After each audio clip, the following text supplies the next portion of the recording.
Tuesday, the 9th of August, 2011. Currently silver down a little over 3% for the day. And later on, we got Mr. Ben Bernanke speaking. And that will, of course, create more volatility. And I don't know, it seems as if for the Federal Reserve and the economic system, it's all in jeopardy. I don't think you'll say that. But speaking of jeopardy, I feel like playing. Let's take history for 100, Alex. These elements have been forms of monetary trade for thousands of years that can be found on the periodic table under the numbers 47 and 79. All right, moving on now to the quarter day chart. And that answer was the gold and silver question I was referring to yesterday. All part of the method to my madness, part of the script, if you will. I'll more on that later on. But as far as this chart's concerned, it looks like it wants to fail the test of this 5-day moving average. And if we draw this trend line in here, we mainly got to get above that trend line. And if we go any further, I would be subjecting or guessing that it will be either towards this bottom end. Then we also got this Fibonacci mark at 39.27. These things, it's breaking down from this level right now. 35 is that number on the daily chart. This shows us that there is possibly some more downside room. I think a break below here, or really moving down to 37, will say, yep, it has failed the test within the 5-day moving average. And in order to pass it again, it's got to, at some point, have another test.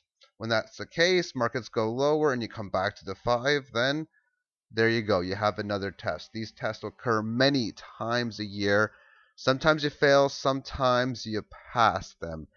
And we're seeing gold go up really well right now and silver not so well. I think this could be an indicator of the situation of dollar collapse situations. One person can state, well, I mean, we're seeing silver not doing as well as gold. This doesn't look too good, and try to go over some of these type of stats and whatnot.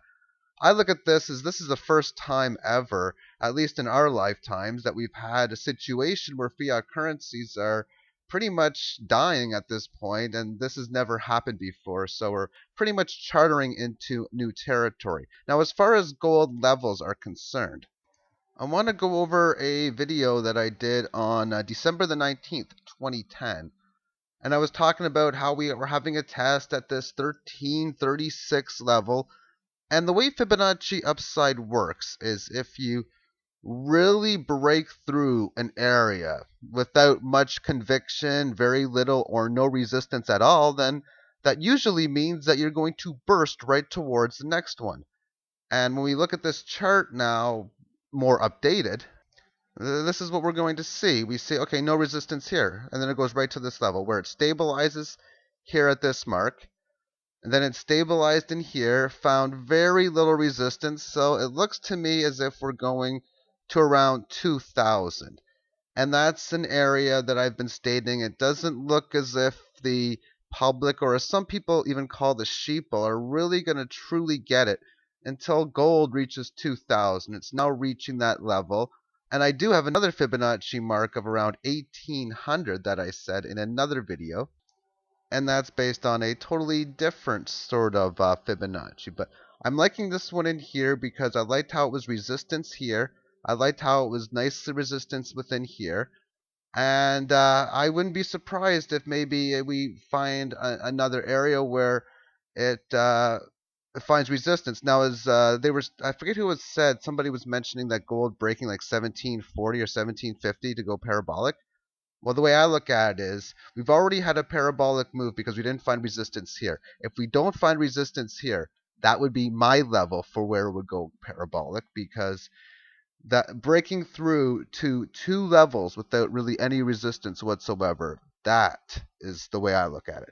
Alrighty, thank you for tuning in today, and I might be back after the Fed speaks, I might not, but the blog will be updated later today. Take care.